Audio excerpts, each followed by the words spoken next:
Check, 1 2 1 2. Check, 1 2 1 2. If you can hear me, please put a 1 in the chat. If you can hear the big dog, put a 1 in the chat, please. If you can hear me out there, put a 1 in the chat. It's your boy Heaven Hollywood. Let's see here.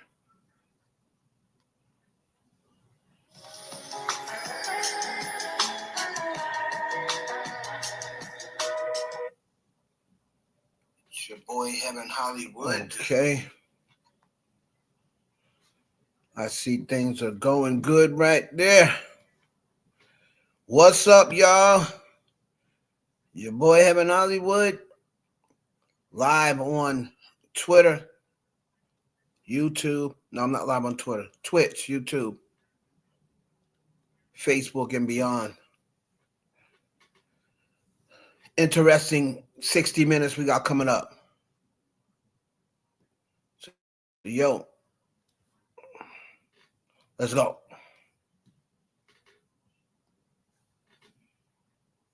Let's see here.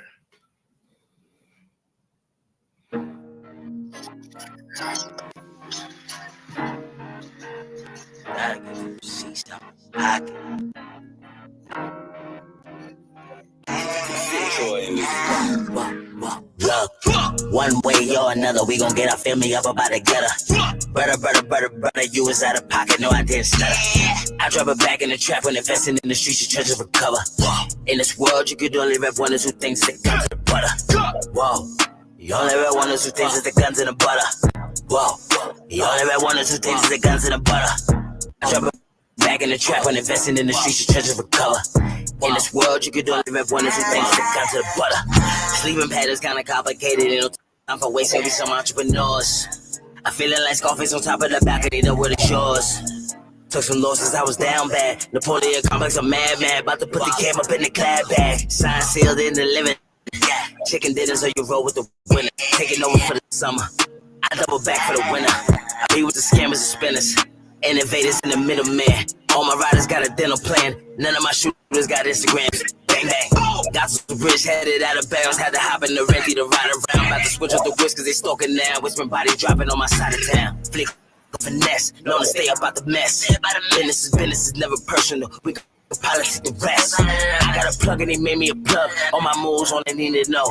Dabbing weed got me speaking slow. Bet you pay attention when we speaking up. If you drown, you gon' sink or you swim. And if fail, we be getting it in. Type of pressure that took boys in the men. Fly got a family one way or another, we gon' get our family up about together. Brother, you was out of pocket, no, I didn't stutter. I drop it back in the trap when investing in the streets, your treasures recover.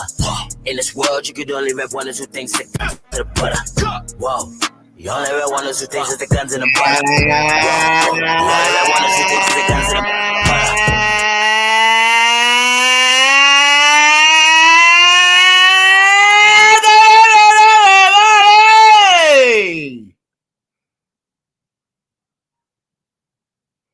It's your boy,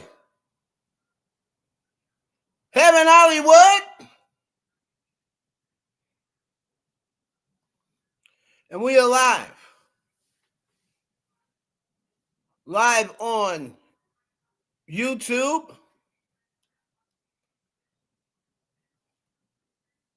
thank you for the super chat, Jocelyn Thompson. Thank you for the super chat. Jocelyn always supporting. Welcome to the show. I just woke up your grandbaby. Oh, I'm so sorry. I'm sorry, Mimi. I'm sorry, Mimi. I apologize. Tell the grandbaby I am sorry. But welcome to the show, y'all. It's the Heaven Hollywood Experience. It is Sunday night, November 16th, 2025. So We're going to be discussing a few things on the docket. We'll keep you here just to update you on everything. About an hour or so, maybe. Because we're going to get into this stuff real quick. All right? So we're going to be talking about Cardi B. Looks like she's going to make it to the 8 weeks in the top 10. But she's got more important things going on, and that is her mental health situation, her physical health situation, because according to her, Offset is bugging. So we're going to get to that. We're also going to talk about, real quick, the 100 greatest hip-hop albums. That was a list from Pitchfork. Also, the greatest songwriters list, I believe that was from Billboard.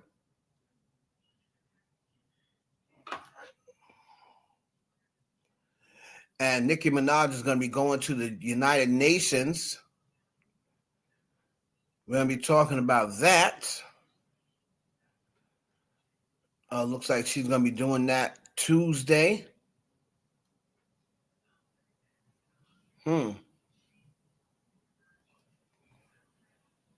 Very interesting stuff. Very interesting stuff. We got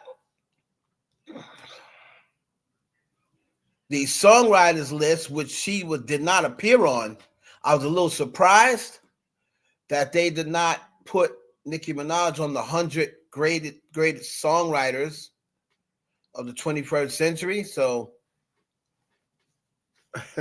you could take that for what it is, but she is not there. Megyn Kelly. Wow. MAGA is falling apart, ain't they? MAGA is falling apart. I want to get the exact words that Megyn Kelly said, because I don't want to misquote nobody. Exactly. Did Megyn Kelly say?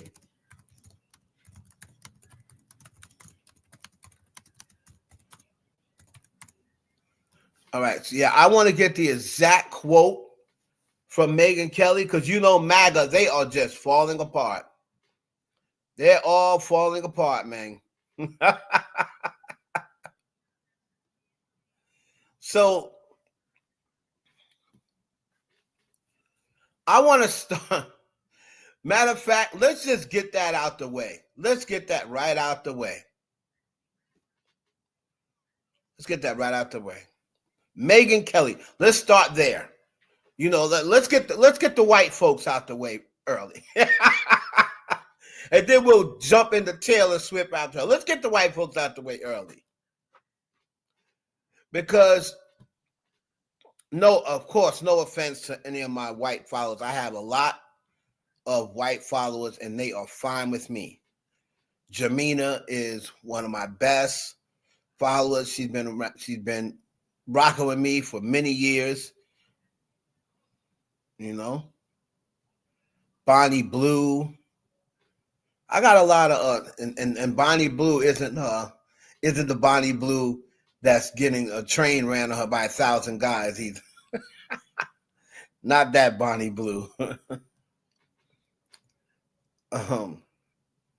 Keisha.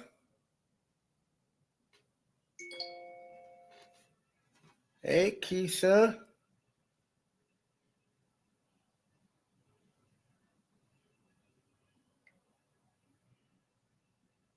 Hold on. So, here is the exact quote. Let me go here into Grok. You know, I'm messing with Grok these days. I mess with Grok more than Chat GPT.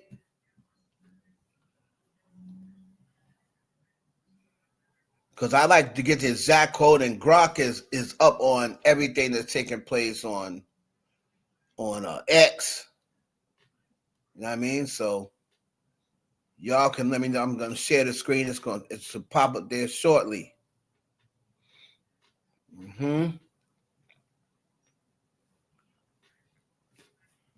Hold on.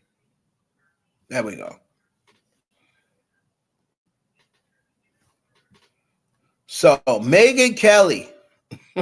Let's make this bigger here. So Megyn Kelly, on November 13th, she made this statement on an episode of Megyn Kelly's show on Sirius XM. Kelly discussed newly released Jeffrey Epstein documents and amid broader backlash over Epstein ties to high-profile figures, including President Donald Trump. In a segment with guest Batier Ungar-Sargon, she relayed claims from an unknown source she described as very, very close to this case and knowledgeable about Epstein preferences. Here's the exact quote that's drawn fire. She says, I do know somebody very close to this case who is in position to know virtually everything. And this person has told me from the start, years and years ago, that Jeffrey Epstein is this person's view was not a PDF. He was into the barely legal type. Like he liked 15-year-old girls. He wasn't into like 8-year-olds and 5-year-olds or whatever. There's a difference between a 15-year-old and a 5-year-old. Kelly framed this as disgusting and a distinction without a difference, insisting she wasn't excusing Epstein's actions, but questioning the PDF label on the technical definition. Prepubescence, like puberty, pubescent children under 13. She added that she once viewed him as a full-on PDF due to reports from Attorney General Pam Bondi, but now doubts those, calling Bondi untrustworthy on her matter. So she's trying to blame it now, of course, on Pam Bondi. The guest didn't push back during the exchange. Wonder why. This has exploded into widespread outrage, with critics accusing Kelly of victim blaming, minimizing child trafficking, and creating a permission structure for predators by splitting hairs over terminology, especially since Epstein documented victims included as young as 14 and 15 years old, are minors incapable of legal consent. Okay, so basically, what's up, Nita? Y'all smash that like button. Make sure you hit that light coming through the door. So basically, Megyn Kelly, because she probably feels now as though her daddy, Trump, who we all know she's already smashed Trump, her daddy, Trump, she knows is probably on that Epstein, in that Epstein files, or has something to do with Epstein and them does. So what she's trying to do is minimize the damage. So when it comes out, if it ever comes out that Trump was with those girls, it's like she remember, oh, well, they were 15. They weren't 7 or 8. R. Kelly's girls wasn't 7 or 8 either, but what they've done to him. The girls R. Kelly was with wasn't 7 or 8 years old, but they still call him a PDF. Right? So, but that is what MAGA does.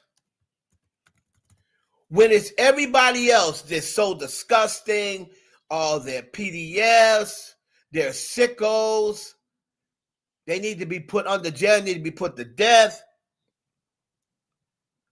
But whenever it's someone under MAGA, all of a sudden they start trying to move the goalposts.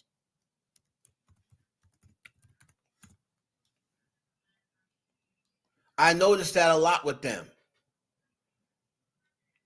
They want to move the goalposts when it comes to these MAGA-tards, these maggots, as we call them. But when it's everybody else, oh, you know, they're disgusting. Oh, they need to be put in jail. Oh, they're PDFs.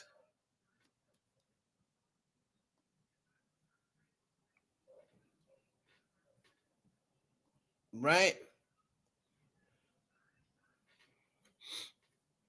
I saw one guy, there's a kid named Dean or whatever his name is. And I remember he's the young kid that's always going against MAGA. And I remember somebody asked him, "Oh, what makes that so bad?" That's what somebody said to the kid. He said, "So let's say that you're right. Let's say that everything you're saying is right. What makes it so bad to grape kids?" That's what he asked them. He said, "Let's say that you're right about everything. Okay, what makes it so bad?" The kid couldn't believe it. He could not believe the guy was asking him that. He said, "What makes it so bad to F children?" Yeah, what makes it so bad, he said. Wow. So like I said, man, they're going to try to change and move the narrative and move the goalposts when it's one of them. See? Dean Withers is his name. Let me see if I can find it for everybody who did not see it. Dean Withers. Now, he's the young kid that is always against MAGA. He's always fighting MAGA. Young kid.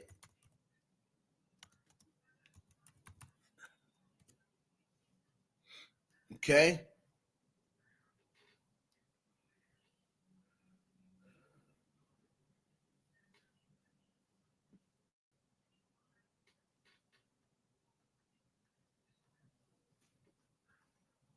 So let me see here. Let's see if I can find it.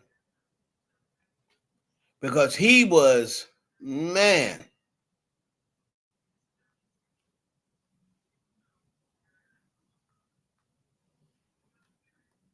I think this was it right here.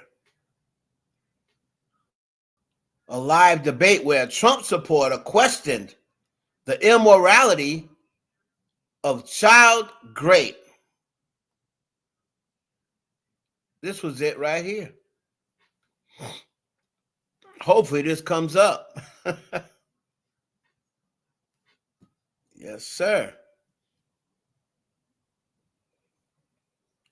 So on November 15th, liberal streamer Dean Withers shared a clip from a live debate where a Trump supporter questioned the immorality of child rape while discussing Donald Trump's ties to Jeffrey Epstein, leading Withers to accuse Trump backers of normalizing pedophilia. The post, viewed over 1 million times on X, prompted strong backlash from Trump supporters who called it a misrepresentation, as the call affirmed the act's wrongness but challenged Withers' secular ethics. The exchange highlighted partisan divides, with conservative countering by referencing Democratic links to Epstein and fringe LGBTQ concepts. See, that's what they always do. That's what they always do, dude. They always run off and start talking about, well, what about the Democrats? What about the Democrats?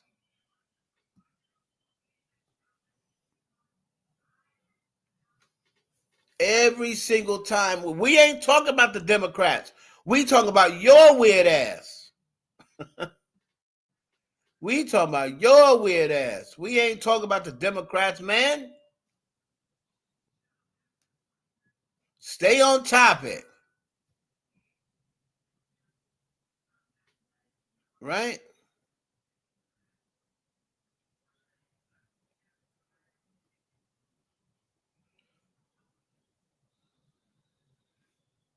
Uh, uh, uh.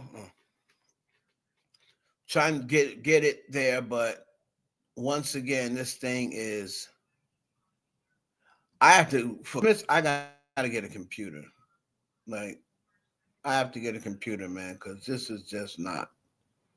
This ain't the move,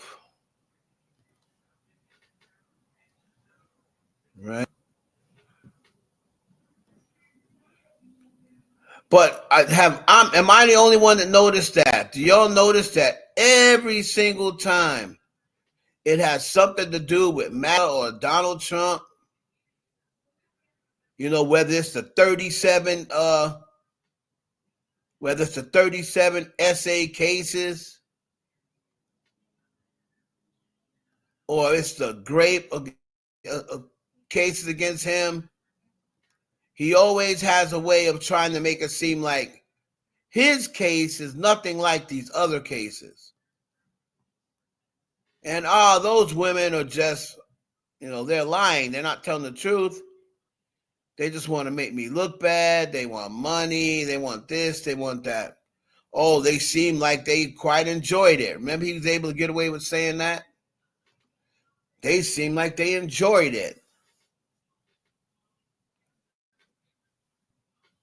What's up? What's up, Myanmar? What up, Myanmar? Make sure that y'all hit that like button coming through the door. Thank you, Darius.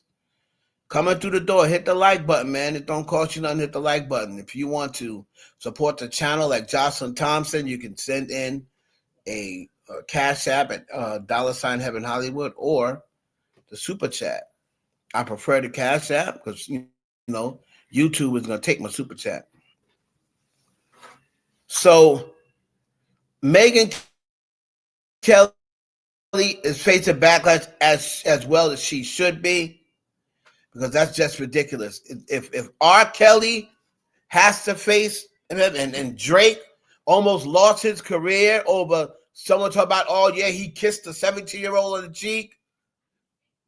So in a state where Milwaukee, the city was Milwaukee, where he kissed a 17-year-old, and Milwaukee 17 is legal. But if Drake can get called a PDF because he kissed a 17-year-old on the cheek, then this dude could definitely a PDF when it's a 15-year-old. Megyn Kelly's just trying to clear the way for Trump in case his name pops up. That's all Megyn Kelly doing. All right? But shout out to Dean Withers for setting these people straight. Real quick,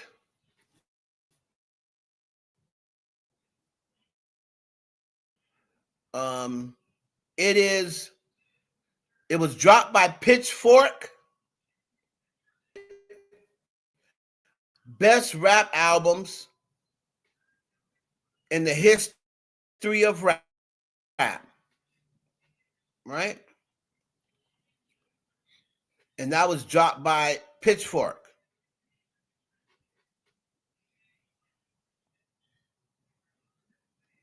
So let's go over that real quick. We're just going to touch on 100 through 90, and then we'll touch on what's in the top 10. Now,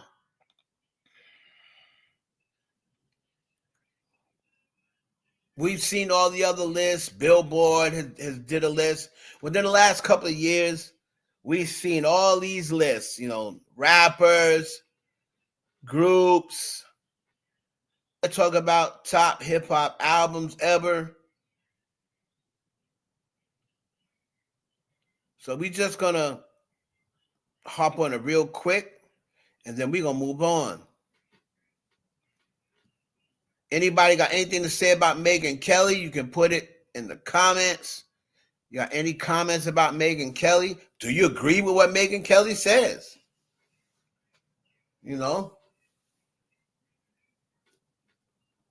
agree with what Megyn Kelly says? I know DL Yulee. I'm going to probably try to find him. Page unresponsive. Here we go again. love having this page unresponsive. If I can't find it, I have to try to find it somewhere else. But it's Pitchfork's 100 greatest hip hop albums. So let's see. Let's see what they're talking about.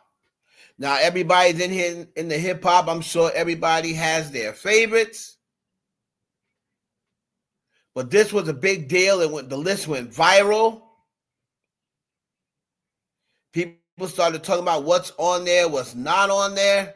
And it's been over the last month and a half, 2 months, people have been trying to revive hip hop with the conversations. And that's the only thing we've really seen. Because hip hop music has taken a back seat with the girls pretty much fighting, and other than Cardi B, nobody else really put out music. Megyn put out a song pretty much for her boyfriend, for her and Clay. Nicki Minaj hasn't put out no music. Lotto hasn't really put out no music. Ice Spice is dropping music, but everybody seems to be on the Ice Spice hate train. We're not paying much attention to her. Sexy Red, it seems like she may have finally lost her little spark because she's thinking about canceling her tour because her tickets aren't selling. You see, when it comes down to it, right, we can play these little games and laugh and say, oh, yeah, and like listening to them, like laughing at them, whatever.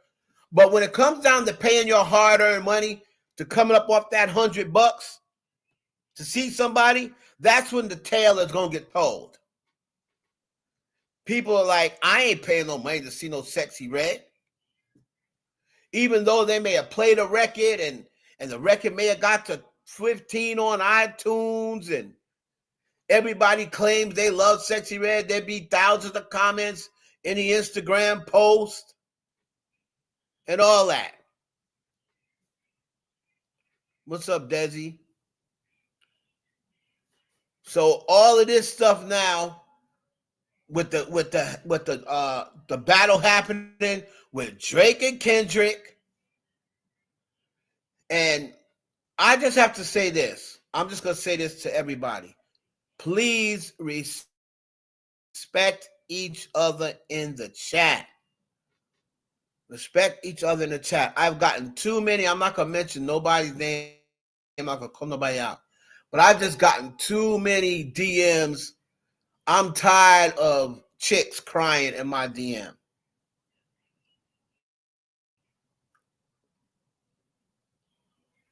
Right? I'm tired of chicks crying in my DM. And they're crying because they're saying they're coming into, and I have to let my moderators know too.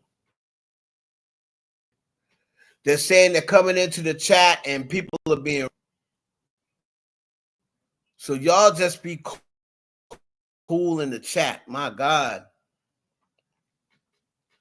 Let everybody have their own opinion. That's the way it goes. Y'all can have your own opinion. Right? The only thing I ask about in my chat is that you don't come in like information. Everybody don't know that. That's when, yeah, y'all already know that such and such, jumped off a building and survived. Everybody knows that. Like, don't come in here with no misinformation. If it's your opinion, say it's your opinion. Right? That's one thing I don't like. But y'all have to be good to each other. I mean, my goodness. Because when I get in my zone, I can't really see what's going on. I mean, I got 1,000 other things that's happening over here. So, jeez, y'all just be good to each other. All right.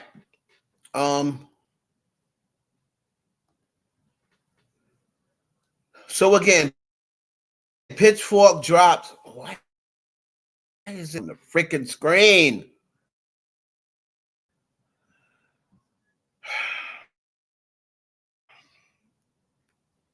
I'm have to end up closing this thing out, man, because and then try.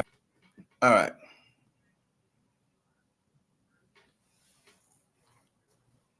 Trying to start at the top, which is going to be 100. So remember, it's the top 100. So number 100. Let's start at 100.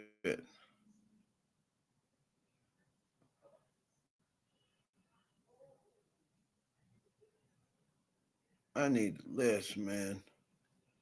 Maybe Grok can give me the list. Because I can't be playing around with them. Nobody got all day, son. Hold on. Nobody got all day.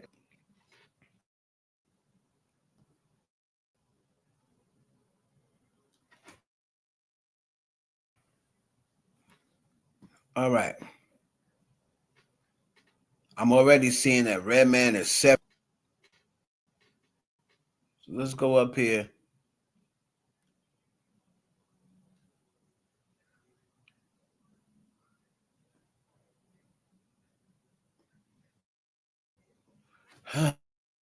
Oh, yeah. All right, y'all. Let me do this. So number 100 is Doggy Style. Now I'm already. So you're gonna tell me? Hold on a minute. You're gonna tell me that there is 99 better rap albums than Doggy Style? Wasn't that Snoop's debut album? Hold on. Hold on.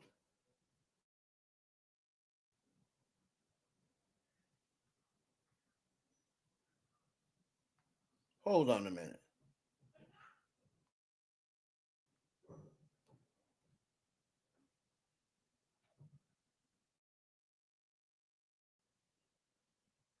So Snoop Dogg's Doggy Style is number 100. That's crazy. Okay? That's crazy. I don't think.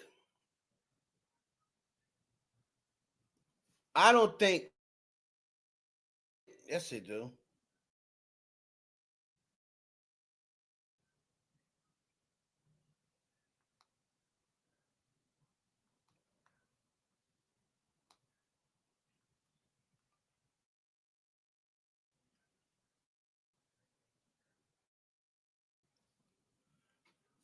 I don't think that there is 99 albums greater than Snoop Doggy Dogg's Doggy Style. That's crazy to me.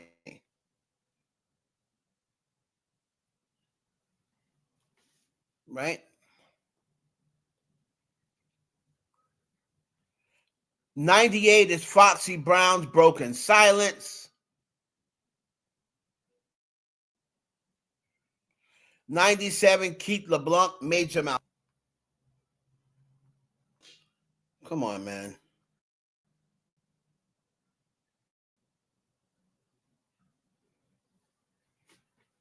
Um,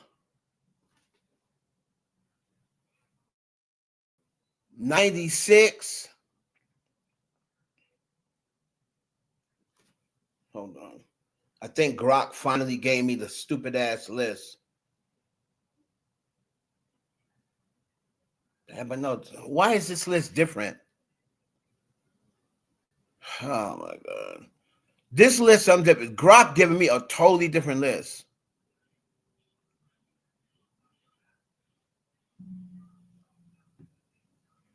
I don't know why I'm getting a totally different list.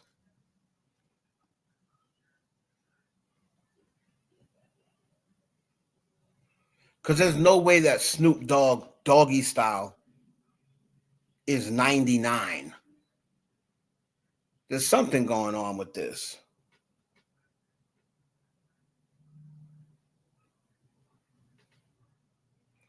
Hit the subscribe button. People just have the money these days, though. Truthfully.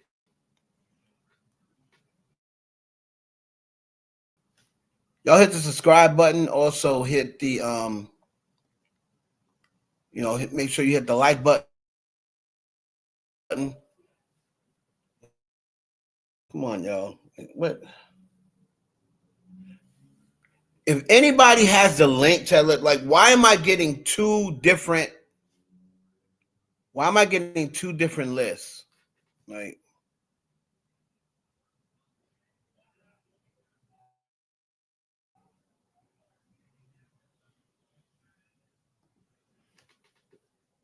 what's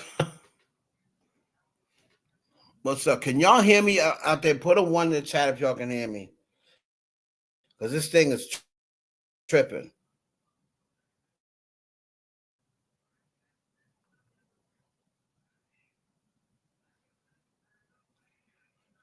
If y'all can tripping. So I have the list in front of me. I'm not playing around with. Yeah, so this is the actual list.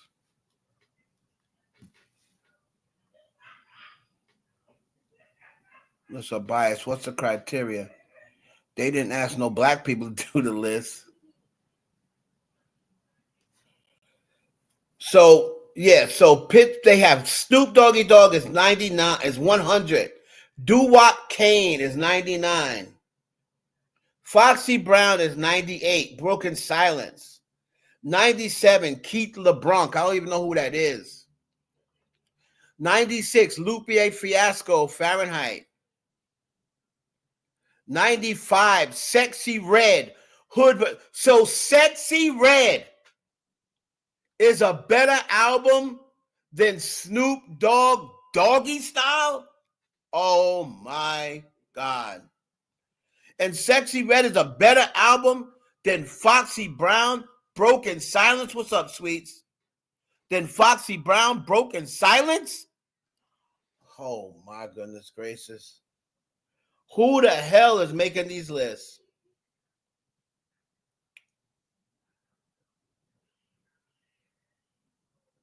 '94, Tyler the Creator, Bastard.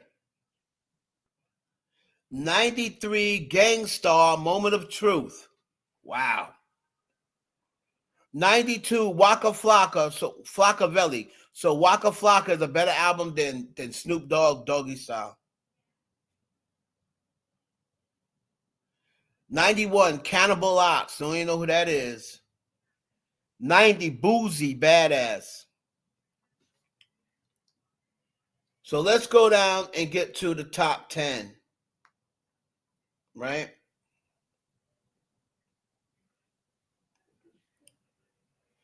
So top 15, Raekwon, Only Built for Cuban Links, which is only arguably the greatest hip-hop album ever. Right? That's 15. 14, Public Enemy, It Takes a Nation of Millions to Hold Us Back. That's a top 5 album to me. They got it at 14. 13, A Tribe Called Quest, Low End Theory. Okay, I agree with that. It could even be lower. 12, Kendrick Lamar, Good Kid, Mad City. Okay. 11, The Notorious B.I.G., Life After Death. That is a top 5 greatest album of all time. They have it at 11. 10, Mad Villain, whoever the hell that is. 9, Outkast, Aquemini. 8, Clips, Hell Hath No Fury, 2006. 7, Lauryn Hill, The Miseducation of Lauryn Hill. A lot of people say it's the greatest album of all time. All right. 6, Rich Gang. Like, what?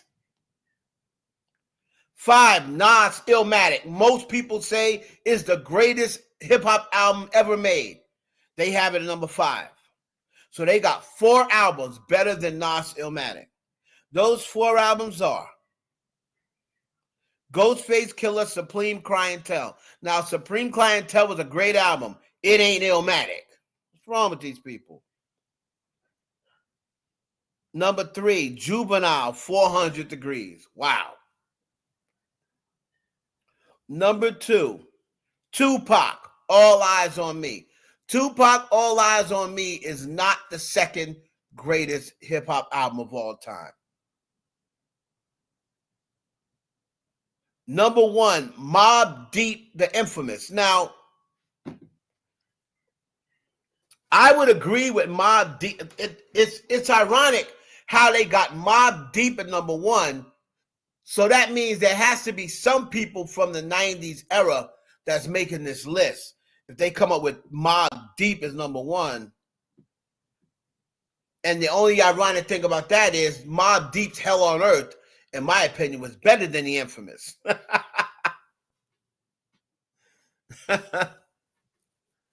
Man, oh man, oh man. What is these folks doing?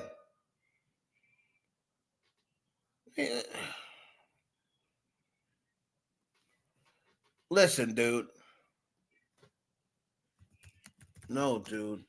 This list had Doggy Style at 100 and Mobb Deep at 1. I don't know what list you are giving me. See, this is why I only mess with Sylvia. This is why I only mess with Sylvia.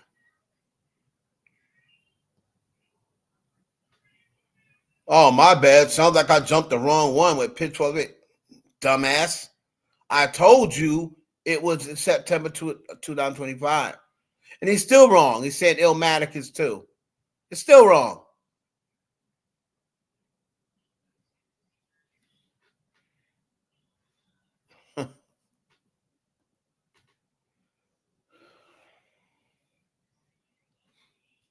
He said she should have number 2. So y'all can let me know what y'all think about that list. I mean, it's crazy. People are doing videos about it. But it's absolutely crazy, y'all. Crazy. Now,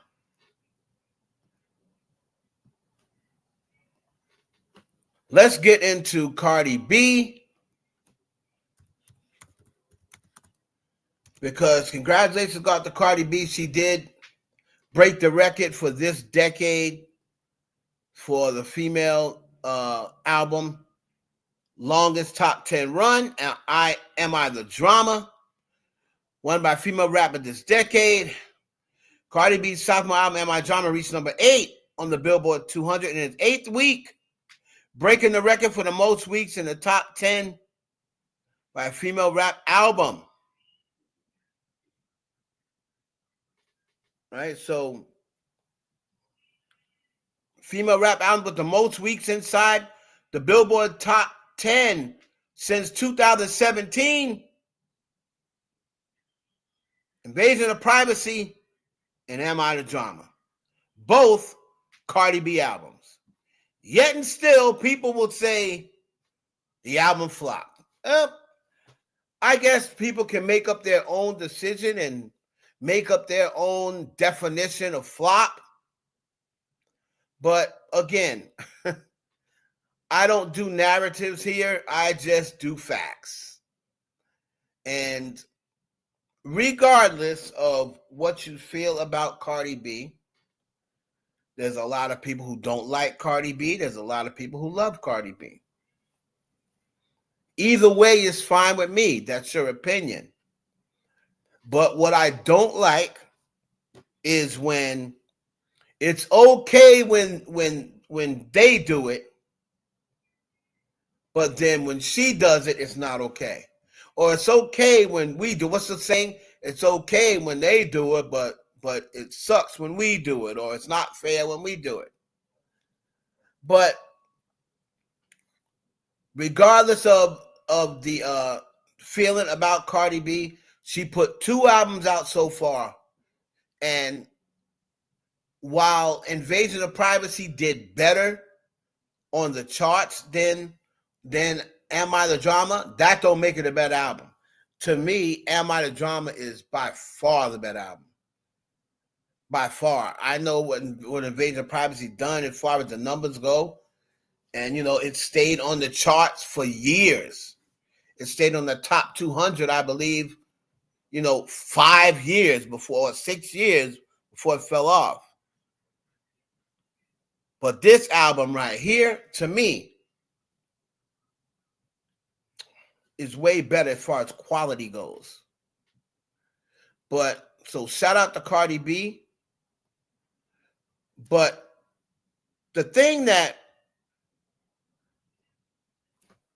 is getting most of the headlines has been this situation with Offset. All right. Now, everybody knows that Cardi B and Offset split in 2024, right? Split in 2024. She got pregnant with a baby with Offset. She had a baby, I'm going to see it about a year ago. I think her baby's a year old now. She just had another baby with her new man, Stefan Diggs.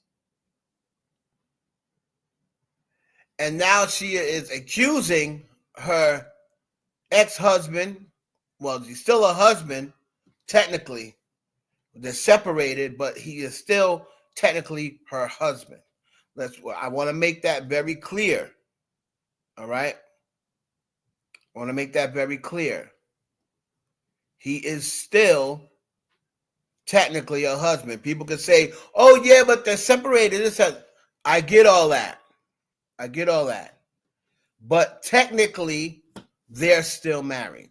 If Kim Kardashian can take a hit and people say, oh, you went out and got pregnant for Kanye when you was technically still married to Chris Humphries. So then I love Cardi B, but I have to bring that up. She's technically still married to Offset. Now, keep that in mind. Rapper Cardi B has accused her estranged husband Offset of ongoing harassment and threats following his deleted Instagram post claiming her newborn son with NFL player Stefan Diggs as his own. The dispute arises under Georgia marital presumption, a paternity law which presumes the husband as the father during marriage unless contested. Now, amid their unfinalized divorce filed in August 2024, Cardi expressed safety concerns and tagged authorities, while Offset has remained silent amid reports of his financial difficulties, including $2.3 million in unpaid taxes. Now, here's the thing, man. I don't like the do I told you souls, but Cardi B should have never married this dude, man. This is what happens when you marry, dudes before their time. I don't know what was the rush. Cardi B was just out. She hadn't even hit her prime yet. I don't really know what the rush was to hubby up Offset of all people, but she did. And now she's paying for it because he wants money and a divorce. He's now going to say, oh, she makes more money than me and I'm going to need marital support because he is intense bitter because she went out and got knocked up by another dude while they were still married. Not still together, but still married. All right? So now he's going to say, by law, now remember, at first, when people were saying it's your baby, what did he say? The devil is a lie. Remember that? Remember just before the baby was born, when she was about 7 months pregnant, Somebody said, Offset, that's your baby. He said, the devil is a lie. Put one in the chat if you remember Offset saying that just a few weeks ago.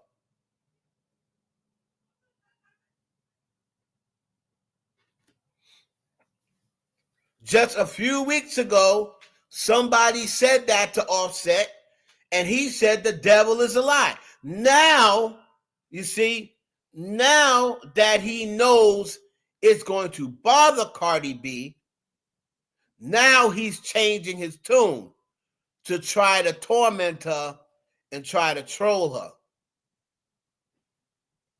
Saying, my kid, LOL. Gloria Austin remembers. Johnson remembers. Right? Mia Moore remembers. Y'all remember what that fool said. Mimi said, I'm going to file with the judge because Cardi has all the receipts of his cheating. As a matter of fact, it's on the internet. But, I mean, even if he wasn't cheating, Mimi, he should have, he knows that is not his son. All right? Because now I have to look into this law, and it says as long as it's not contested. Well, contested by whom? Is it contested by, it got to be contested by Offset, or it could be contested by Cardi B? Contested by either one of them? Because Offset knows that's not his child. But just because he has some sort of, feels as though he has some sort of upper hand as being the husband in Georgia, and Mimi said, well, they weren't married in Georgia. So that is also could be a point, could be where you're married at. They didn't get married in Atlanta. I believe they were married, where were they married? Like in Vegas or something? I thought they ran off and eloped.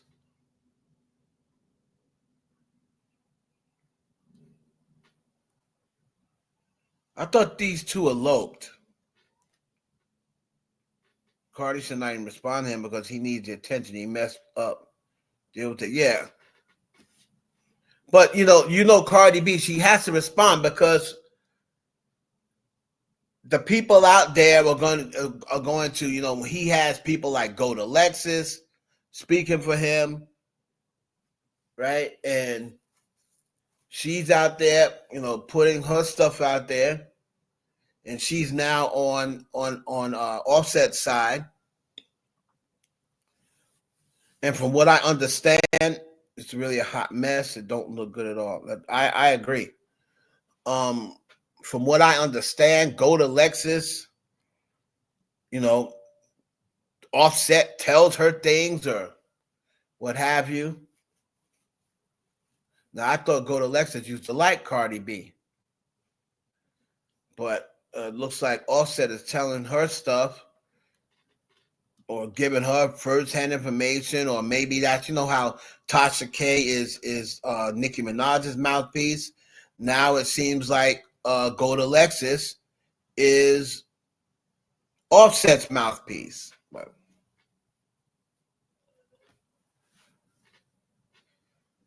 But yeah, Offset said, my kid. Let's see if I can find him saying that. Cardi B said Offset, ex-husband, for constantly harassing her, and explains that things can get real bad for him after he tried saying her newborn son with Stephon Diggs is his. I've moved on with my life. I'm tired. And this is where he said, my kid. MFers do anything for attention. It could get real nasty with just one upload. Leave me alone.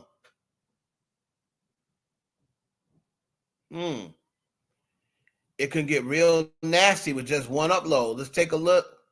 Let's take a listen to what she said here. Right?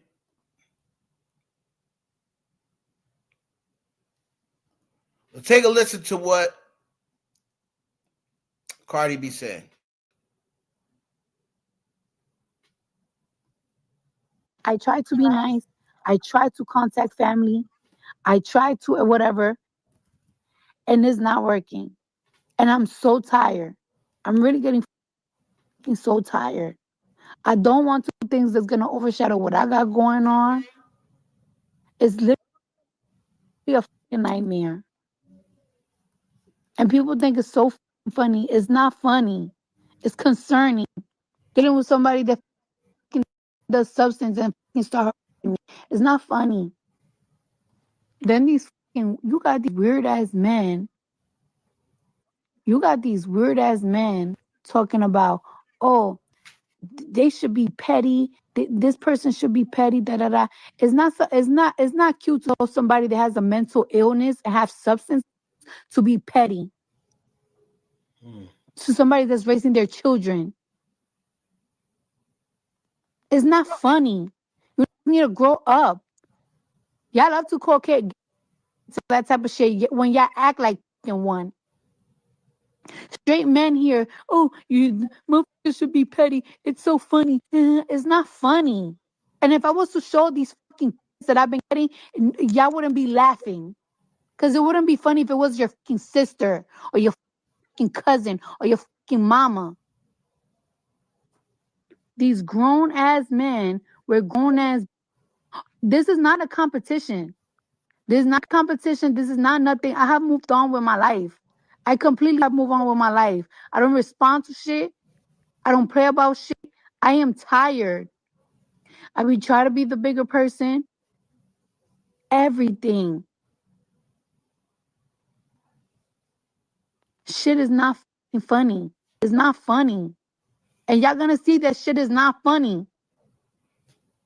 If I spread this shit out, y'all gonna be like, y'all might cry. This shit is not funny. Okay. This is why men don't take accountability for shit, because they have these weak ass men. They all got a weak ass family. They all got their weak ass mama. They all got their weak ass bitches. Like, oh yeah. Okay. I don't know if I would cry. I don't know what she means by that, but I definitely don't think I'd be crying about nothing about Offset. I'm just speaking for myself. Anything that comes out about Offset, trust me, sis, I will not be crying at all. But she said things can change with one upload. Now, I don't know what she means, whether she has something on Offset, something can change with one upload, or maybe she's talking about what Offset sent to her. I really don't know. But all I know is every time your boy Hollywood gives some advice, it always turns out to be right. It always turns out to be right. I told Drake to marry Nebby. He didn't marry Nebby. He let Nebby slip away. And what happened? He lost Rihanna. He never got with Nicki Minaj. And then Nebby said, F it, I'm just going to go marry somebody else because this dude is playing games. So he lost out on all three of them. Right? I told Nicki Minaj to make the Queen album a mixtape and have all the beats be from producers, all from Queens. I then sent her a master plan for a multi-variety show. Never took my advice. Right? I told Cardi B to call this album Defamation of Character and release it, the album, the day she won the case against Tasha K. If she would have did that, coming right behind those two singles that both went number one, this album would have sold 500,000 copies first week. I have no doubt in my mind. I told her a long time ago to dump Armand Wiggins. I said he's no good. He's an opportunist. Told her that years ago. Every single thing that I say comes out to be true. What happened? Armand Wiggins is a piece of you know what as far as Cardi B goes. And he was an opportunist. That's what he got mad at, that Cardi B wasn't promoting him. Right? And then he said, oh, yeah, it's because she recorded my phone call. No, you were already mad before that. Had nothing to do with that. People like to say it was that. Oh, she recorded his phone calls. No, y'all had already fell out, sir. That's why she actually started recording phone calls. Y'all had already fell out. Thank you, Wizard Kelly. Thank you very much for the super chat. I appreciate you, my guy.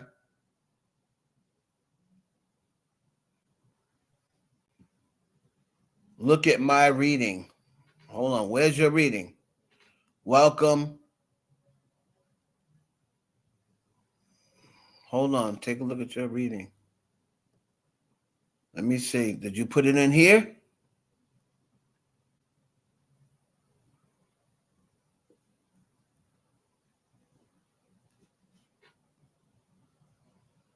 Let me see. Man, I hate Twitter, man. All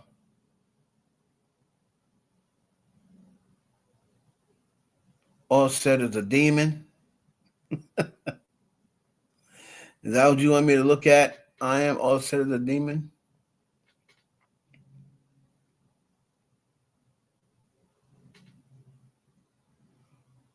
Armand and Cardi is both using each other. Well, yeah, well, you have to remember, these celebrities, right? Celebrities, you have to remember something. They're only really going to talk to, that's all of them. They're only really going to talk to you if they feel as though they can use you for a platform. Nicki Minaj doing the same thing to Ra Ali, right? If they know that that's going to be a platform that's going to spread the narrative that you want.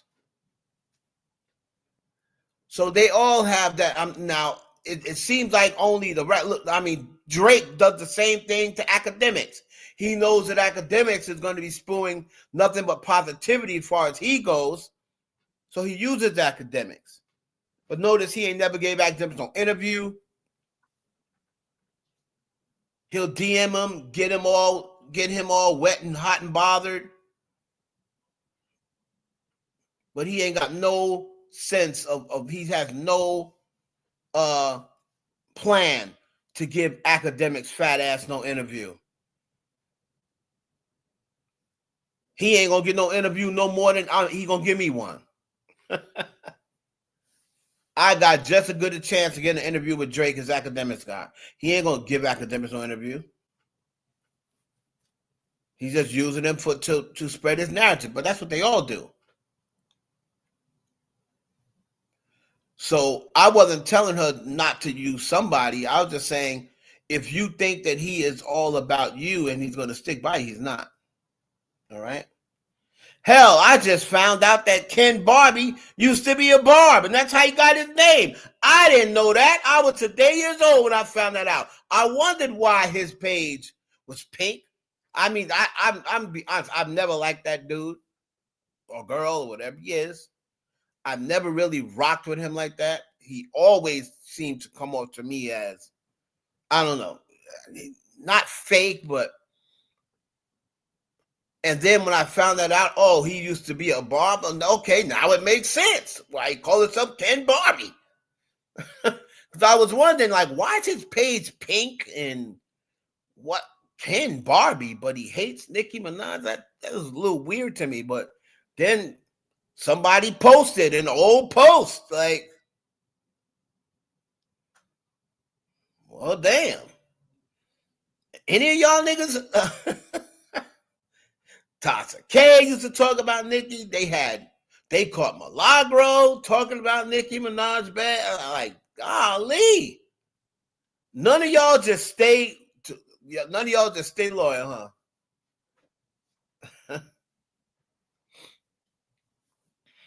Anyway. Whew. This whole thing with he's weird. He was denying Blossom his actual child, but claiming someone else's child. What a lunatic. Yeah, so at first he was saying he wanted a test to find out if Blossom was his. Okay, Cardi, I see you. It's a lot of ass, boy. It's a lot of ass.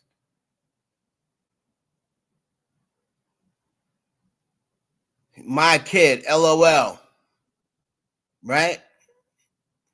So he's obviously doing this because he's trying to get under Cardi's skin.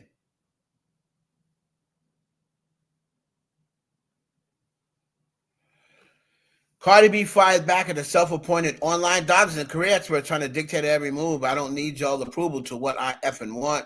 You don't even know me or my lifestyle. Sit on this app playing judge over my body. So I guess they were talking about Cardi B already out there, right? Saying it's too quick for her to be out there after having a baby. And then, of course, the anti-Cardi B fans said, oh, she just can't stay off the surgery table. I don't know what proof they have of that, but if the woman, even if she decides to get surgery right away, I mean, that's her business. My goodness, y'all need to stay out of these people's bodies. Stay out of these people's bodies, man. I could care less. Long as you healthy, long as it don't mess with your health, then do what you want.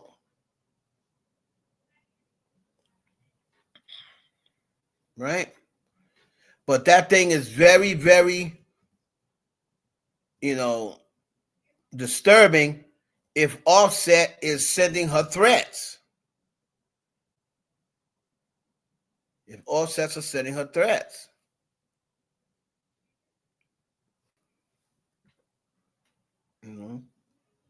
This is what he said before. She's saying that I'm being harassed by this man. Let me see if it's the same thing. This is not normal. You see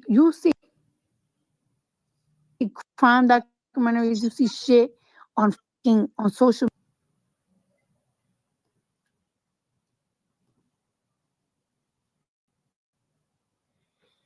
Let's see what she said here.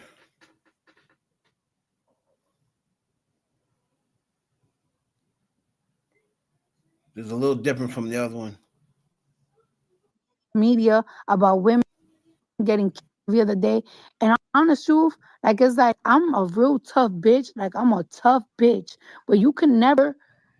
There's a difference between being tough, and there's a difference between somebody having an unhealthy obsession with you. That you have to you gotta be concerned. I'm really starting to be concerned. Love you. And I'm so tired because I want to detach myself from shit. And it's like, it just doesn't stop. It's like, when does it fucking stop? I try to be nice. I try to contact family. All right, that's what we've seen before.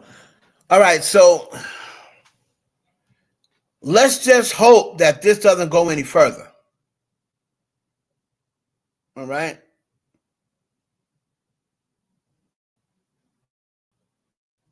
Let's just hope that this doesn't go any further. When Cardi B broke up with Offset the other two times, remember she had broke up with him, then he came and crashed Offset in 2018, and then she was about to get a divorce with him again right after he had hid his phone. Remember during the pandemic? Somewhere around 2020, she announced that they were getting a divorce. That was around the time he hid his phone and he sent that text message to Jade, who she was in a court case with. And this dude is still sending this same girl that could have put your wife in jail, still sending her I miss you text messages. So she had ample opportunity to divorce this clown. I wish she just would have followed her, instinct. So where she should be celebrating the success of her second album, now she's got to deal with this. Then you got to talk about him not wanting to get the divorce because he wants some sort of money. Just like real beta type stuff. Real beta type stuff. But let's hope she's able to figure it out.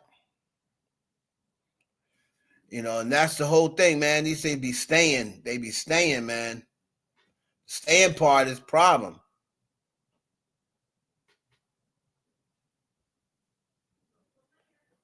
The staying part is the problem. When you stay, you give them the go-ahead. You give them the go-ahead because what you're saying to them is the reason why Offset acts like this is because I know of, this is the only one we know of. I know of at least 3 times that Offset cheated on Cardi B. At least 3. So that means if I know of 3, she knows of more. Because if I only know of 3, I know that means it was more than 3.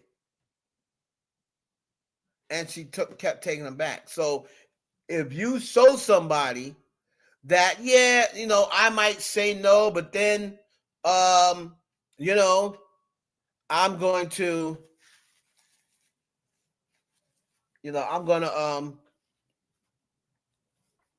take you back. And then when they split up, remember when she split up and then she was like, oh, I'm trying to give him some on Valentine's Day, or I just for because the other nigga I'm talking to didn't show up and I'm trying to spend time, and he going around telling everybody. You should not have been going back there still fucking on Offset. I don't care if it was just for sex.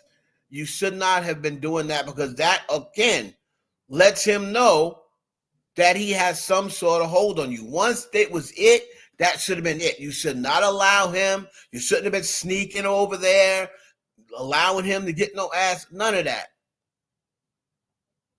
Because that allows him to believe that he can have you back whenever he wants. And now now that you found somebody else, now he is going to be up under you, stuck like glue, because you kept taking him back.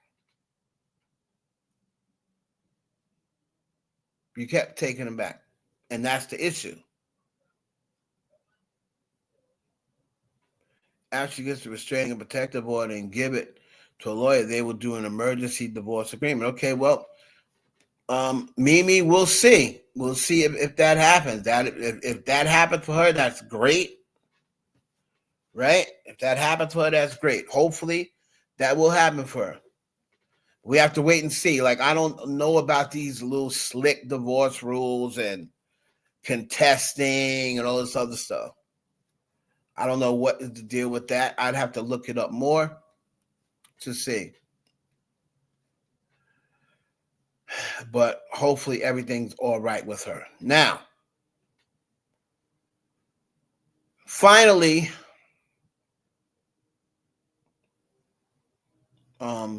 real quick before we jump into Nicki Minaj, Billboard's best songwriters of the 21st century? I think it was 21st century. Billboard best songwriters. I believe it was of the 21st century. So, let's see here.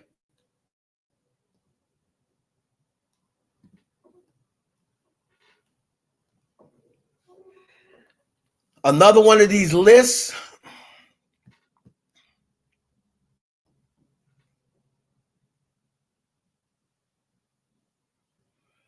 I remember they said here Sean Garrett was listed at number 23. So Max Martin ended up being number 1. Dr. Luke was number 2. Drake was number 3. Taylor Swift is number 4. Beyonce is number 5. Mikael Erickson is number 6. Tor Hermanson, number 7. Shell Back, number 8. Circut, number 9. And Bruno Mars, number 10. All right.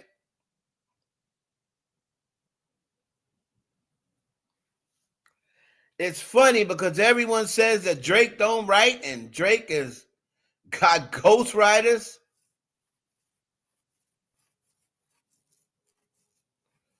And here is Drake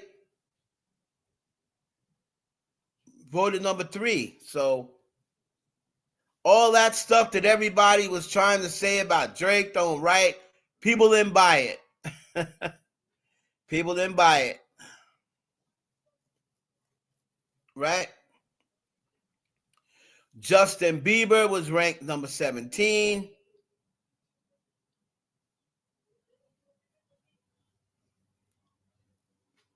Let's see if we got any more.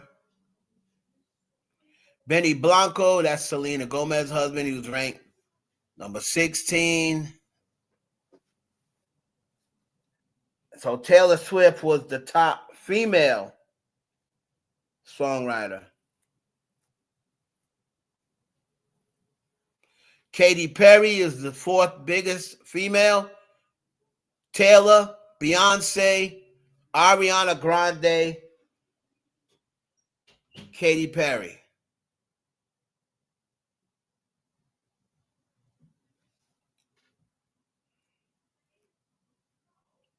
Right?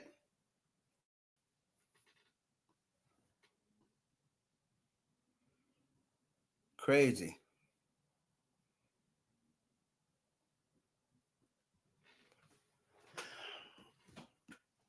So, hold on. Let me plug my shit up. Anyway. Love you.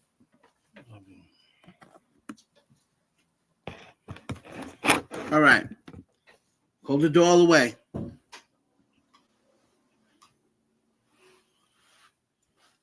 So how are y'all with that list? How y'all feeling about that list? How y'all feeling about that list? Well, I tell you, these lists, man, everybody be up in arms over these lists.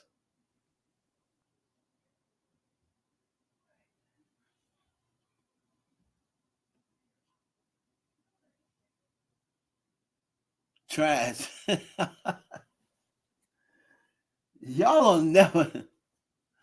That's what I noticed something about people in my chat. Y'all don't agree with no list.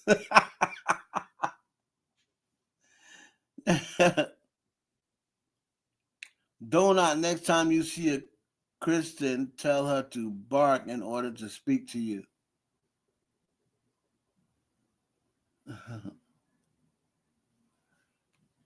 So y'all don't agree with nothing? Like, and Johnson said, not it. Neither. That list was ass. Damn. I swear, man. Y'all are just too judgmental and too picky. I noticed that about my people. Y'all don't like nothing.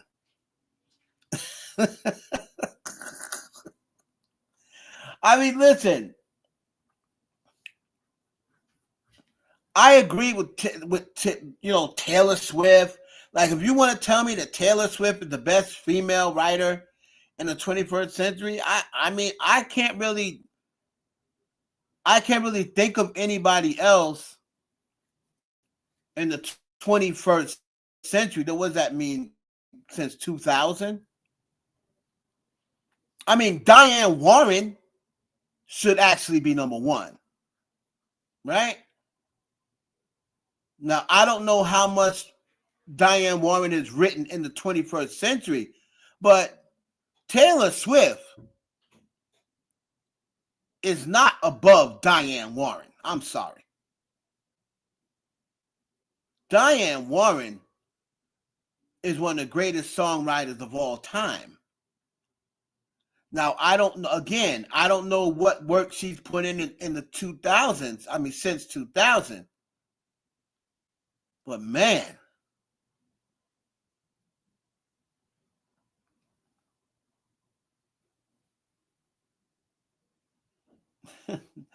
Taylor not, she rhymes everything the same.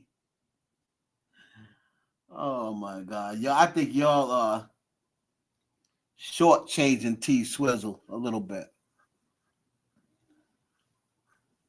But Diane Warren, to me, is the greatest female songwriter that ever lived. Now, I would like to know where the hell Babyface is on that list. Right?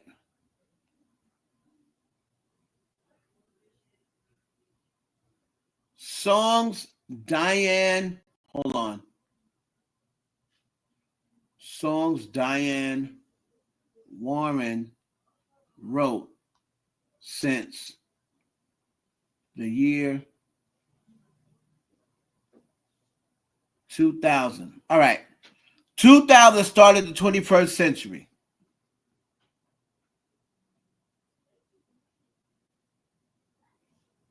She wrote I Am Here by Beyonce. That wasn't a hit. She wrote Till It Happens to You by Gaga. Polonium Fate's Only Love Can Hurt Like This. Okay, so she did most of her damage in the 20th century. Right? Diane Warren is some writer.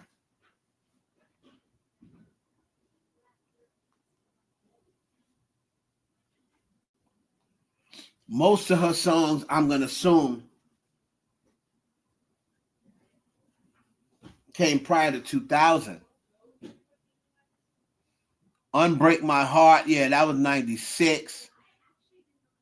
Because You Loved Me was in the 90s. Have You Ever by Brandy was in the 90s. Now, in the 20th century, Diane Warren was lit. Don't Turn Around by Ace of Base was in the 90s. The Arms of the One Who Loves Me by Escape was in the 90s. Now, Till It Happens to You was in the 2000s. Rhythm of the Night was in the 80s. If I Could Turn Back Time was in the 80s. Yes. So she also wrote For You I Will by Monica.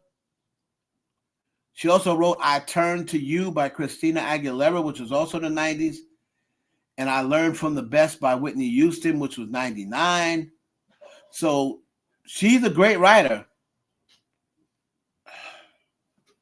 But most of her damage was done in the 90s. Yeah, she wrote Have You Ever. Mimi said, I'm not a Taylor fan. I get it.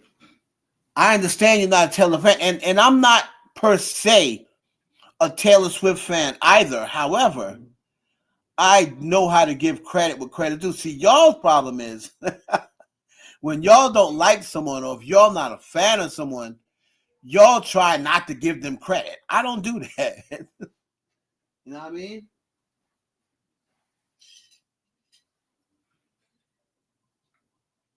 You know, I can't stand Morgan Wallen, right? But he stayed on the charts all of 2024. Now, I don't know whether because he's racist and the white people were trying to put him on the charts to spite black people. I don't know what the reason is. But Morgan Wallen stays on the charts, and I can give him credit for that and say, look, this dude stay on the charts, even though I don't like him, right? But y'all, like what a lot of y'all do is, if y'all don't like a person, y'all try to take credit from them. I don't do that. I could easily say, I don't really particularly like this person, but they be doing their thing. You know what I mean? I'm not a Billie Eilish fan, but I noticed that, damn, every award show, Billie Eilish is getting honored or Billie Eilish is getting nominated. And I probably haven't heard 5 Billie Eilish songs. I probably haven't even heard 3.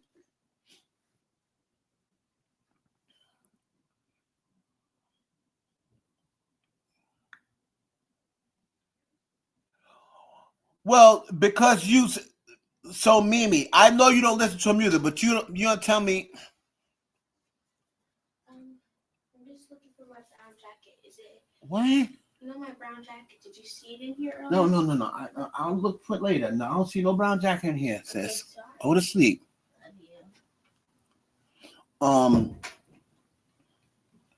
You see on the list and on Billboard, and you see the numbers on such and such. Taylor Swift sold this amount of million copies, 3 million.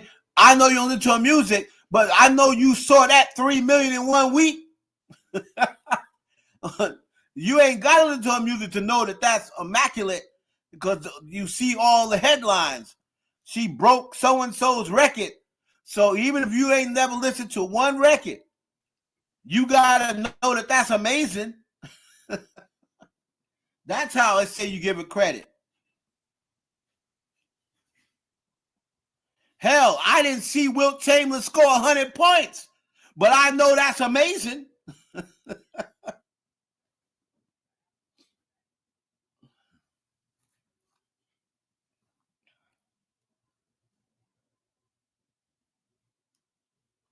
Wait a minute. Nikki speaking at the United Nations. Yes, we're going to get into that, Marla. She's speaking on Tuesday. Yep.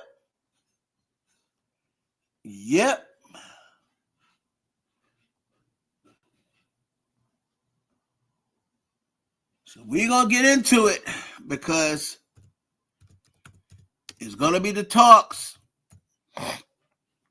She's going up there, and as you can see, MAGA is already trying to, she goes against and speaks against so-and-so. And they are pretty much saying, she's pretty much saying Rock Nation, not her. That's what they're pretty much saying, because who has she been speaking out against lately? Rock Nation. Nicki Minaj teamed with UN Ambassador Mike Waltz on Nigeria Christian persecution. Rap artist Nicki Minaj will join the U.S. Ambassador to United Nations, Mike Waltz, at a UN. Now, these Republicans, right? These Republicans are the last people that need to be talking about Christians, because what y'all is mixed up in and all the news we hearing, ain't none of y'all no damn Christians. You trying to hide that Epstein file that's full of pedophilia. Y'all are racist. None of that stuff is Christian-like. So I don't even know why she's even getting involved in this, unless it's just for, like I said, I believe she's trying to parlay with Donald Trump. When everybody keeps saying, oh, no, it's not a Fed case. Yes, it is. Her husband's failure to register is a Fed case. So y'all don't know what you be talking about. In my DM, Al, you sound stupid. How is she going to look for a pardon from Trump? It's a state case. No. His failure to register is not a state case. His failure to register is a federal case. And that is the case that's given her all the problems. That's the case that's giving him all the problems. That's the case that put him on probation. Because if he never had the failure to register, he wouldn't be on probation right now. And all of that other stuff. So if she can get that pardon, that's going to erase off his record completely.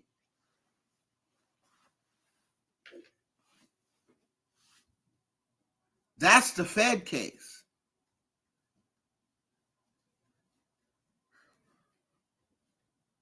And that'll be a big deal because then that means he won't be on probation.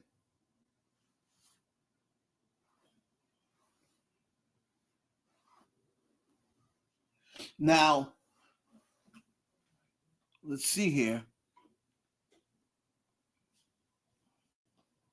She's doing a lot of responding.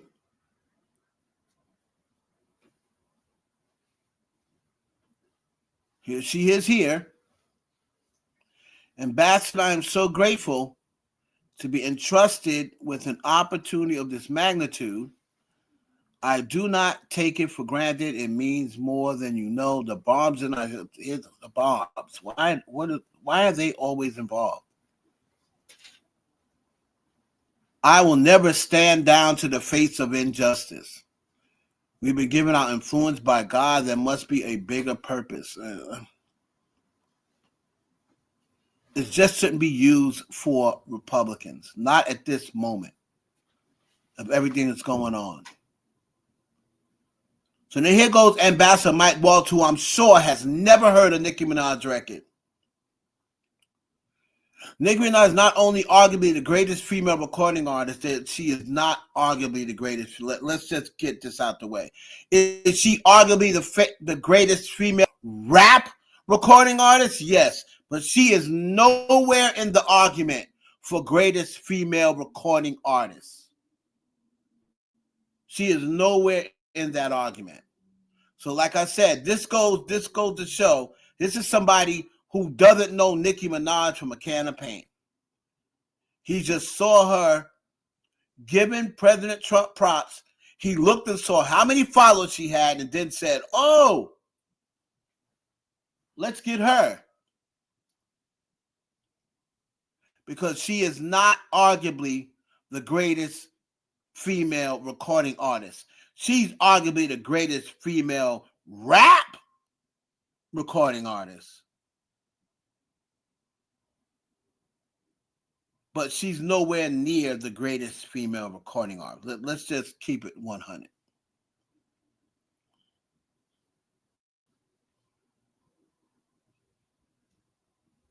You got Taylor Swift, you got Beyonce, you got all these pop girls, you got Diana Ross, you got Mariah Carey, you got Whitney Houston, you got Janet Jackson, you got all these people who have a billion sales. Taylor Swift, Madonna, Britney Spears, like, come on.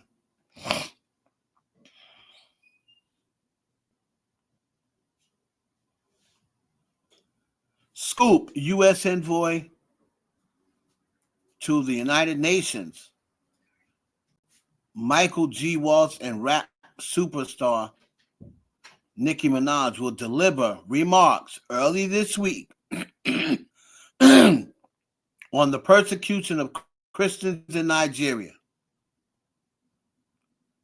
The unexpected collaboration was arranged by a Trump advisor.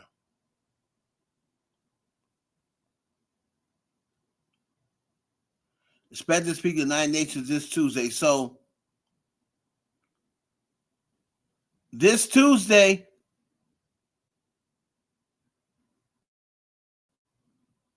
she's going to be full MAGA. Now, I don't know whether Donald Trump's going to be there, but she's going to be up on that stage representing, Mike Waltz is a Republican, from what I believe. So right now, all they're trying to do is use Nicki Minaj as a distraction. They're trying to get all this heat off them. And, the Barbs, they just going to rock with whatever Nicki says. They don't give a damn about the Epstein list. If Nicki Minaj is over there speaking for Trump or speaking after Trump, that means they love Trump. Even the gay ones, they don't even care.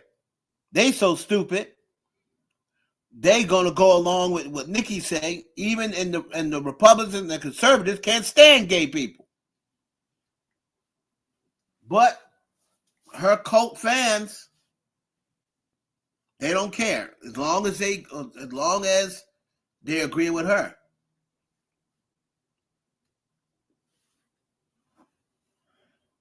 So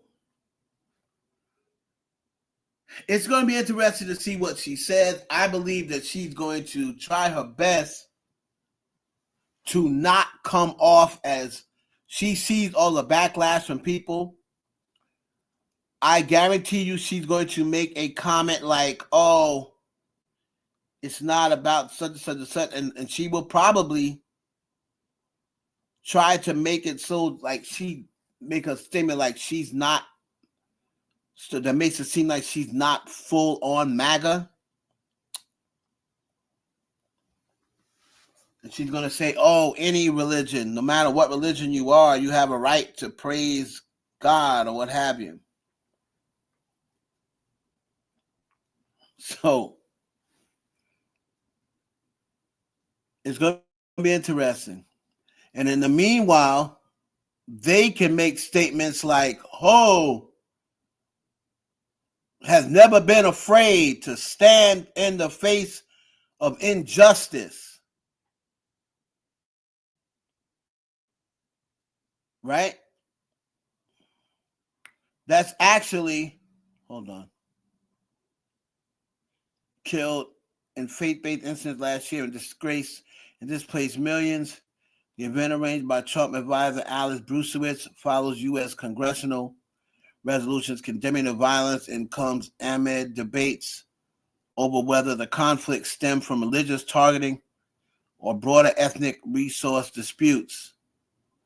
Nada's participation marks her first UN appearance and highlights her advocacy for the issue.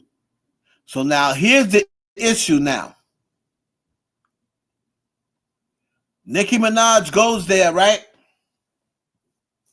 And speaks to everybody, and all of her fan base supports her. Once you in with MAGA, they're going to expect you to show up all the time. Trump going to be looking for you to be a backer in his campaign, especially for next year, for the mids. So you better be very careful when you get involved with Trump. He expects you to always back him.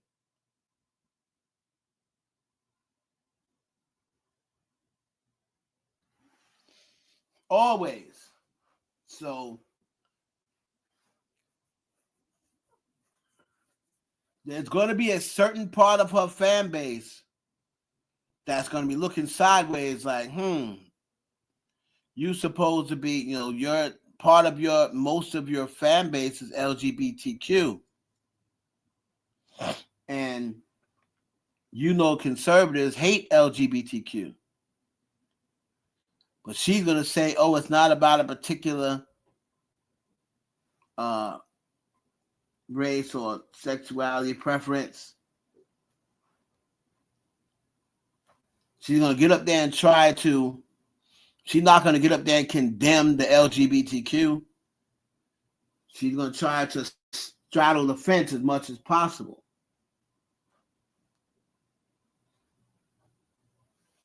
But you best believe that Rock Nation and all them will be tuned in. Because the moment she goes on a public platform like the United Nations, this would be the perfect time, right? If Jay-Z is doing all these things behind the scenes, wouldn't this be the perfect time to call him out?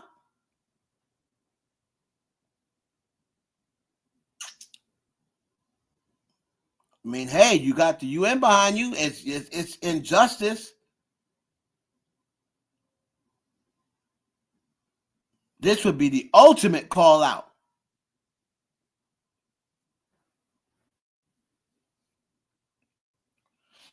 Now, I know you probably don't want to make it about Jay-Z, so it probably wouldn't be the best move.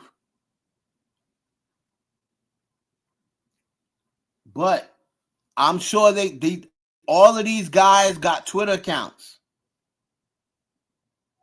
Once she gets, as you see, since she came out and backed MAGA, you've seen her Spotify numbers go up.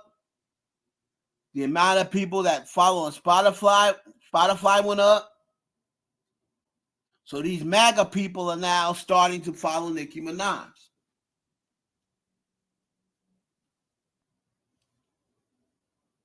And Trump knows that his big problem with voting was black women. And Nicki Minaj influences a lot of young black women. So Trump is thinking, hey, if I can get 1%, if I can get, even increase by 1 or 2%, and instead of 20% of black women voting for me, I go up to what? Instead of 10% black women voting for me, I can go up to 15 or 16%. If I can make it 5% more. That's what Trump is thinking. Right? That's what Trump is thinking. So we're gonna see. We're gonna see what happens when this about the UN happens. Now tomorrow we're gonna get into Jaguar Wright, who has got Nicki Minaj in her mouth. And Jaguar Wright, if you remember, to all the Barbs who just can't wait for Nicki to have a friend. I've even seen some of them. Oh, I want Nicki to collab with Jaguar. That'd be some collaboration. I said, do you not realize that Jaguar Wright said that Nicki Minaj had a sex tape with Megan Thee Stallion? You not know that? You not know that Jaguar Wright accused Nicki Minaj of being a 304 and said that she upped everybody's you know what in Gucci Mane's crew? Do you not know that Jaguar Wright said that Nicki Minaj used to be a stripper? But you sitting over here, as soon as she says one thing that seems like she's backing Nicki Minaj, just because she's talking about Jay-Z as well, y'all talk about, oh, I want a collaboration with Jaguar and Nicki. Like, these people, most of these crazy clout chasing cult members, they will, if Satan said something about Jay-Z, oh, a collaboration with Nicki and Satan would be crazy. What would y'all think about a collaboration with Lucifer and Nicki? It's like every single person that seems like they are giving Nicki a little bit of props, all the bombs start running. Oh, what about a collaboration with her and Nicki?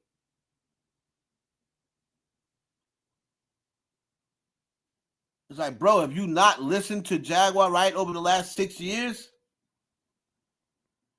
Basically said that Nicki was mad because she was eating Meg's twat and Meg didn't want her to eat her twat no more.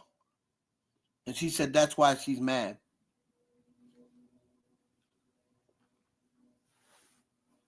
Did y'all not hear that? Did she not, when she took Nicki's credit away and said she was a stripper in Miami before she got put on? She also said she upped Wayne's D, she upped Gucci, upped Waka Flocka, Diddy. Y'all just forget that as soon as somebody becomes Nicki's friend. Like, her fan base is what's going to be the death of her. You know? A fan base is going along with Tasha K just because Tasha K now seems like she's rooting for Nicki Minaj, but Tasha K was shitting on Nicki Minaj a few years ago, calling her husband all type of names, saying she married a PDF, this, that, and the third. Remember, this same woman sat up there, and as much as Nicki likes to protect her writing ability, the bars must have forgot that Tasha K said Nicki Minaj got writers. I guess y'all just forgot that. Because as soon as all she got to do is jump on Nicki's side for 5 minutes. Oh, yeah, Tasha K. This woman just said that Nicki Minaj got writers. That's one of the things that she prides herself on not having. In the rumors that she tried to fight off. That's what she fought off with Safari for years. But Tasha K said it and nobody checked her. Nobody checked.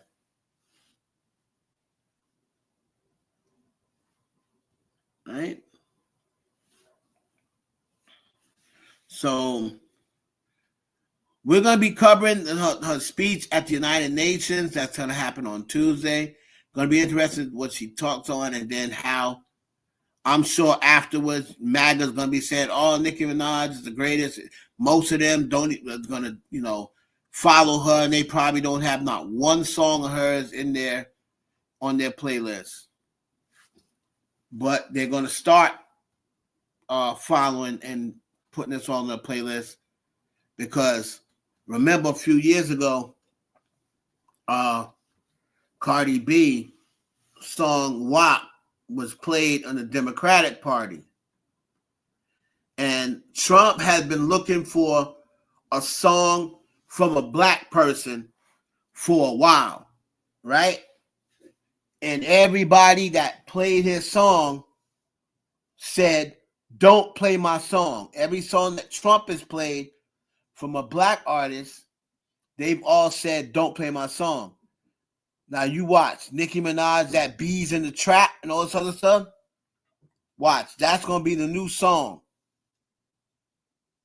That's going to be the new song with Trump and them.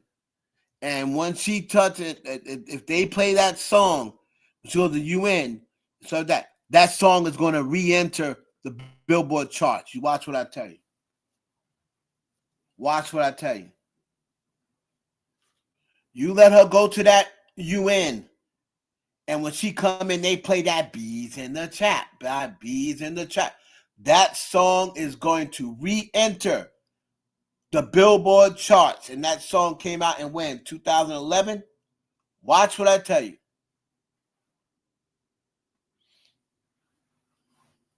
Watch what I tell you.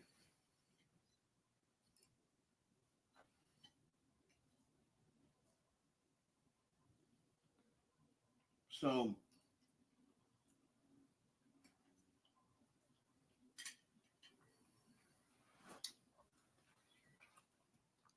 all this stuff that's going on right now with Donald Trump, man. He's just using whatever he can as a distraction, because people are talking about him blowing off the greatest president of our time, William Jefferson Clinton. That's why he needs a distraction. Oh, let's get Nicki Minaj up here as quick as possible. I can see Trump now doing his little Trump dance when Nicki Minaj come out. At least for a couple of days, they won't be talking about me blowing Bubba.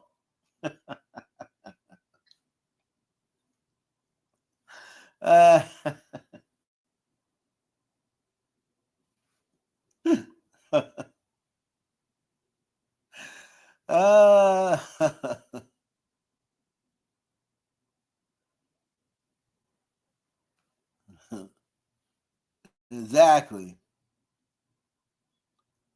Exactly, Marla. Times is crazy. Times is crazy. And Nicki Minaj, one of the biggest LGBTQ followings, and now here she is rocking with Trump. And I know her fans try to soft soak it and try to say, no, not really. Yes, really.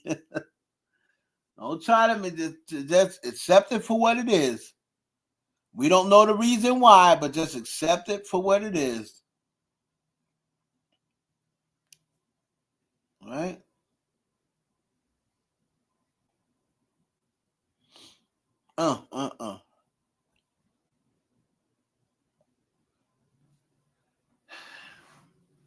So tomorrow we're going to be touching in on Stephen A. Smith, who's got himself in all sorts of problems.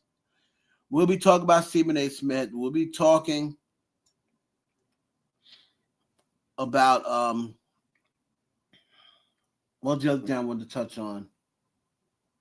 Stephon Diggs is finally suing this dude who said that he tried to make a pass him. He tried to drug him.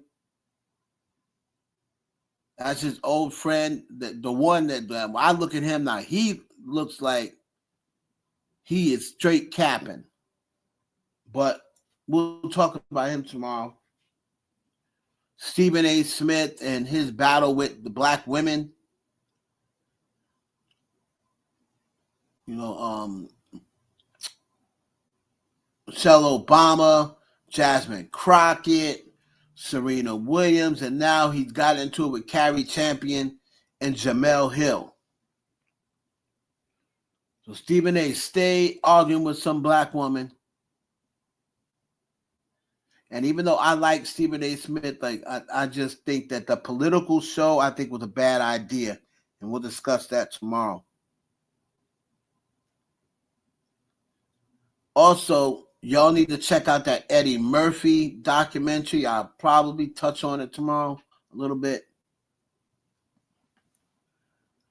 But he did not. He did that to 3 other people. She's going down in the worst way for this.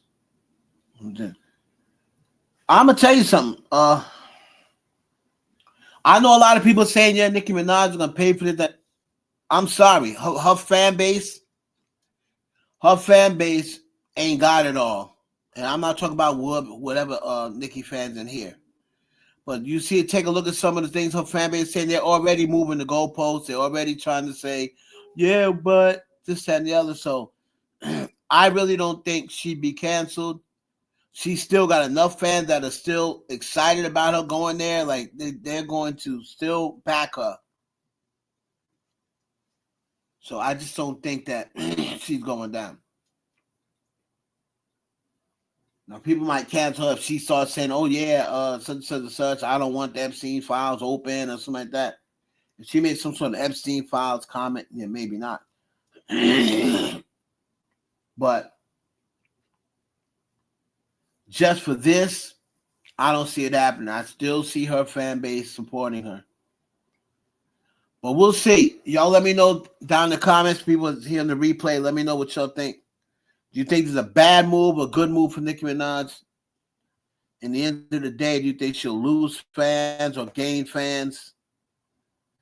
She might gain some people who are not really her fans and lose some people who really are her fans.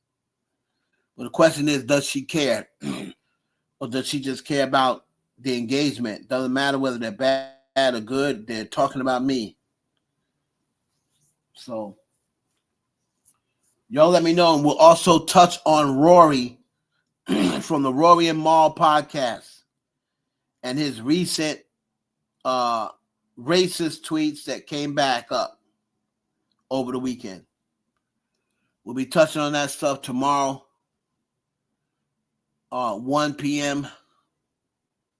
It's your boy Heaven Hollywood. I'll catch y'all on the next one.